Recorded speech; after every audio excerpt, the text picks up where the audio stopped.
మనకి కొన్ని అలవాట్లుంటాయి. చాలా మంది నైట్ 12 గంటల వరకు, 1 గంట వరకు పని చేసేవాళ్ళు ఉంటారు. టీవీలు కరెక్ట్. చూసేవాళ్ళు.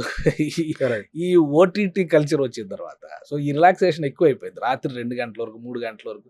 ఎందుకంటే డే అంతా వర్క్ చేస్తారు కదా! యెస్. మనకి టైం దొరకదు. అట్‌లీస్ట్ ఈ టైంలో ఒక గంట చూద్దాం, ఒక 2 గంటలు చూద్దాం అనుకునేది మిడ్‌నైట్ 1, 2 వరకు కూడా వెళ్ళే అవకాశం ఉంది. కరెక్ట్. సో, ఇవి హ్యాబిచువల్ కాకపోయినా అప్పుడప్పుడు చేసిన బాడీలో ఎఫెక్ట్ ఉంటాయా? మీరు అన్నట్టుగా ఏమైనా రసాయన క్రియలు జరుగుతాయా? మేబీ అప్పుడప్పుడు చేస్తే that is something which is negligible. Okay. But if it becomes a daily habit slowly అది ఖచ్చితంగా మీ బాడీని ఎఫెక్ట్ చేస్తుంది ఓకే. మీకు. సో, రెగ్యులర్ అసల స్లీపింగ్ టైమింగ్స్ ఏంటి? స్లీపింగ్ అవర్స్ ఏంటి? ఎట్లా ఉంటే ఒక మామూలు మనిషికి అది సఫిషియంట్ అవుతుంది? సో మనకి ఫస్ట్ స్లీపింగ్ అంటే first dinner. Okay. Dinner better you should complete before 8 o'clock.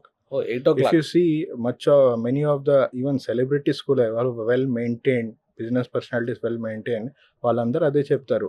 They will have their last meal either at 7 or 8. Okay. Okay, so no food after 8.